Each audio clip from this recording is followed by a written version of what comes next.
All right, in this video, we're going to go over how to use a template that we have set up for class.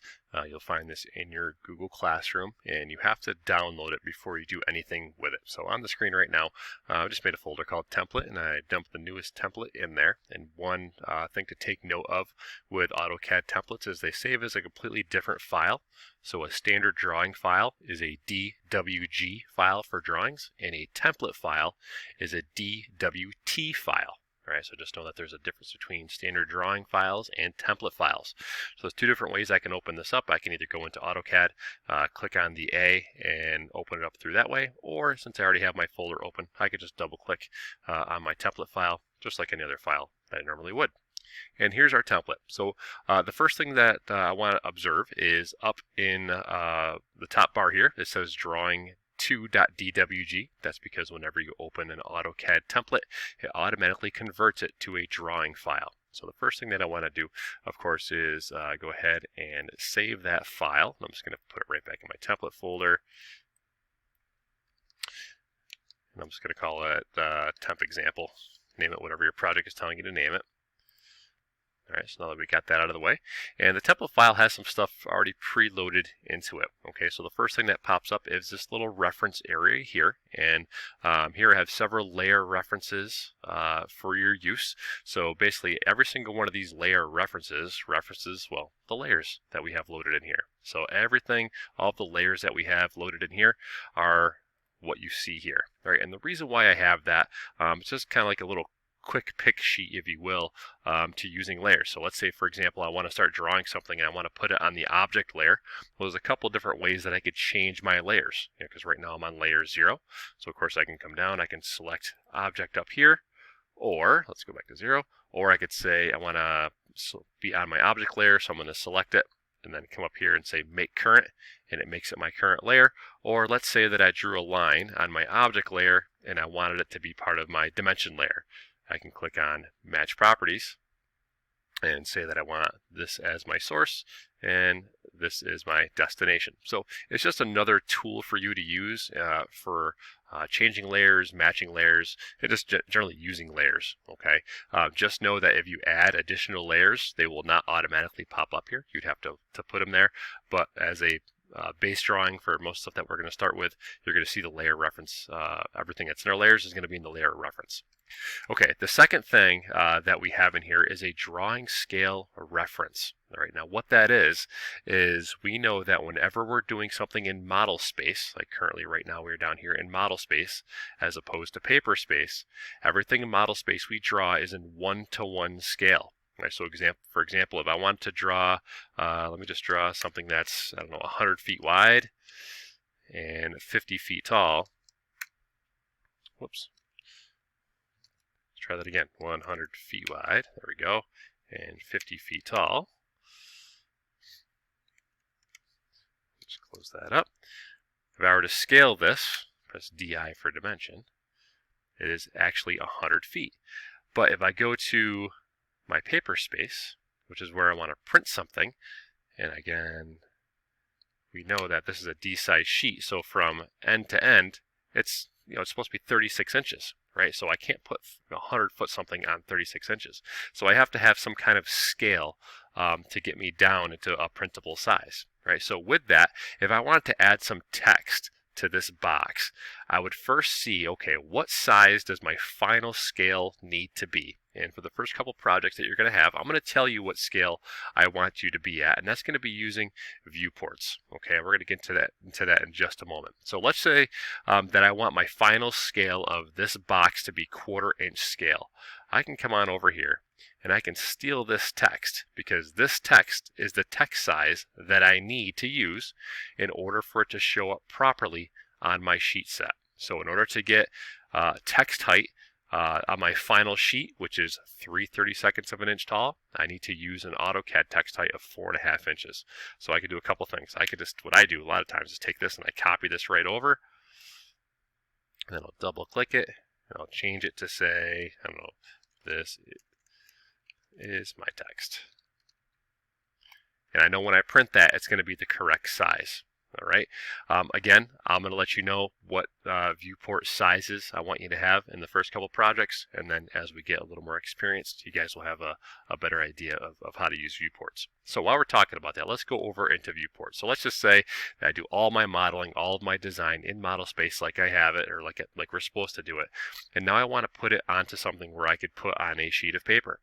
All right, so down here in my paper space, or my layout tab here, I have a layout called MTH Arc D. That Arc D stands for the size paper that is, which is Arc D, which is 36 inches wide by 24 inches tall.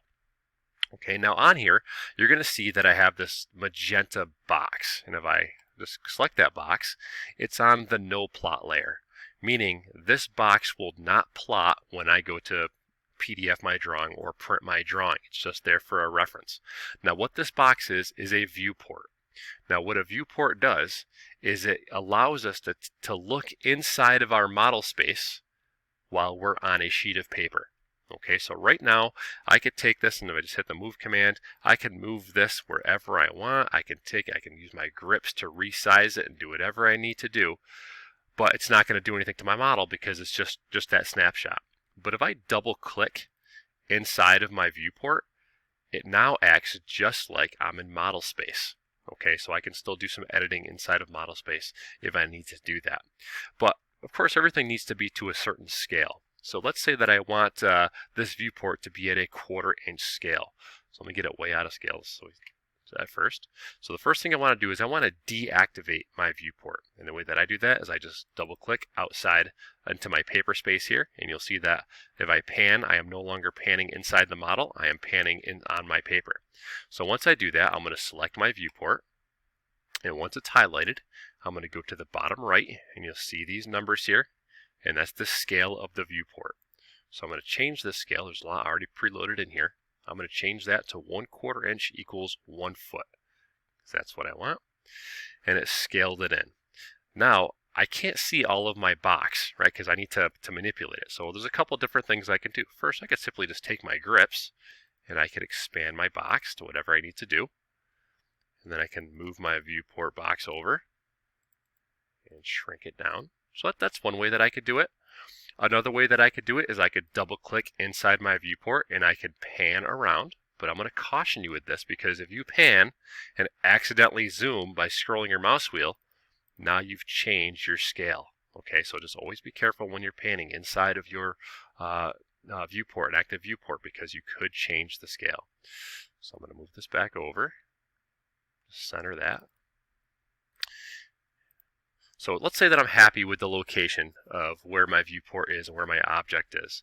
I'm happy with the location and I'm happy with the scale. The next thing that I want to do is I want to use this little lock tool down here. So with my viewport selected, I'm going to click on this lock, and that's going to lock my viewport. Now what that means is now if I double click inside my viewport, I can still manipulate everything that's inside of my model space, but it won't allow me to zoom in or out. Right, so I can't even pan around. It locks this object within this viewport. So it's very handy, especially when you're doing some active changes inside your viewport. Make sure that you have it locked so you don't inadvertently change your scale. Okay, so let's say that I want to add another viewport. I want to add a second viewport on here. All right, so let me just go back to my model space, and I'm going to draw something a little smaller. Let's go, I don't know, let's say 5 feet by 5 feet.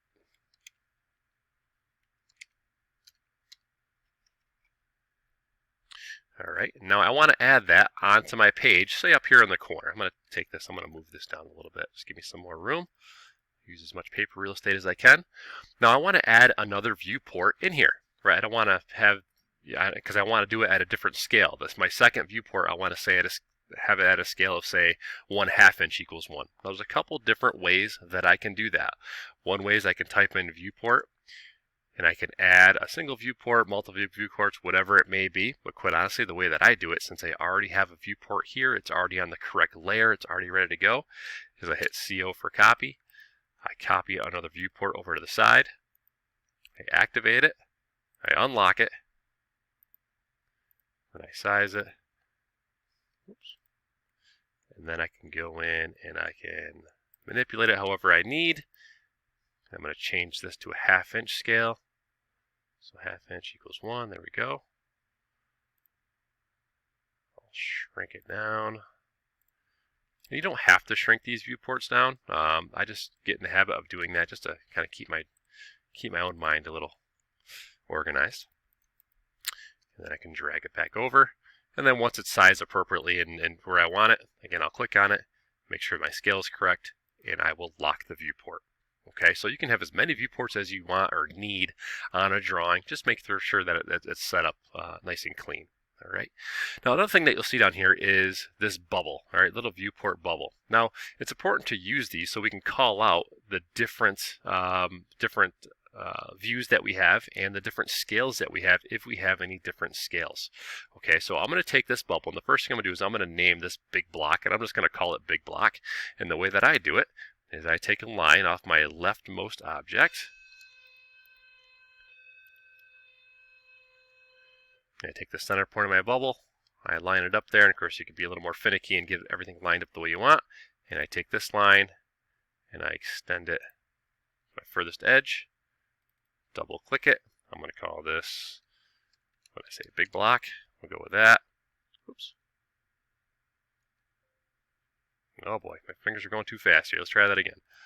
So I'm going to name it big block. I'm going to change my scale to 1/4 inch equals 1.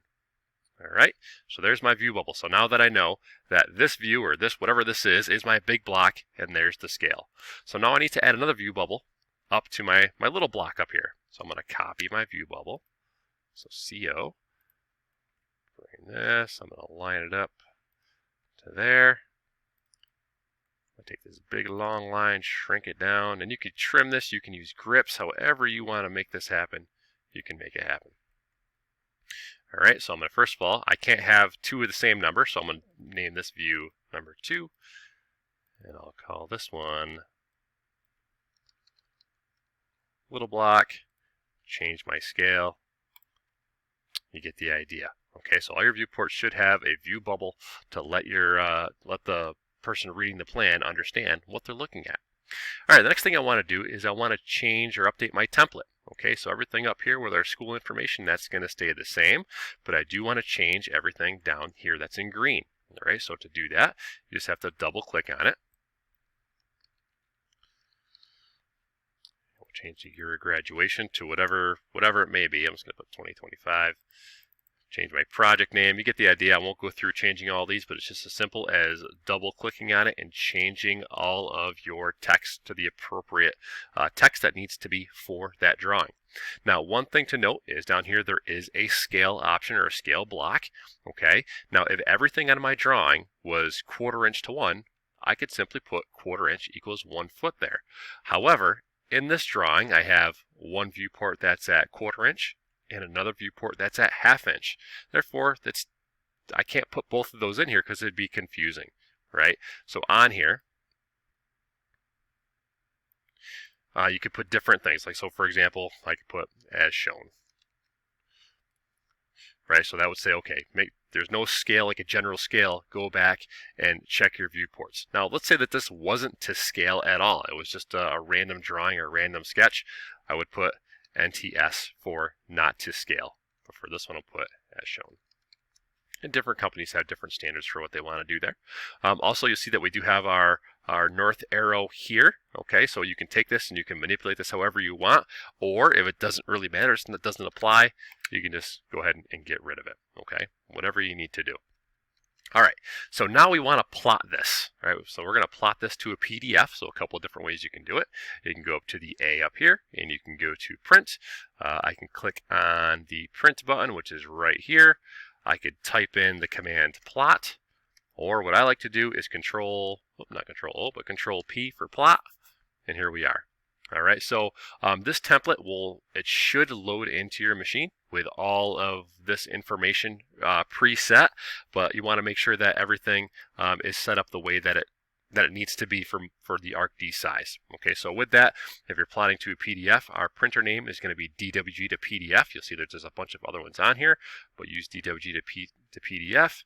Our paper side is going to be Arc Full Bleed D 36 by 24. we're going to print our layout, meaning our entire layout here. Some differences on here. I could print just like draw a window around something. I could do the extent of the drawing, whatever it may be. But since we have a layout set up, we're going to go layout. Nothing you have to do with a plot offset. The pen style table. We'll get into this a little bit later, but we can make things print differently than the way that they look on our screen. But for this project and for most projects, I'm going to have you select monochrome.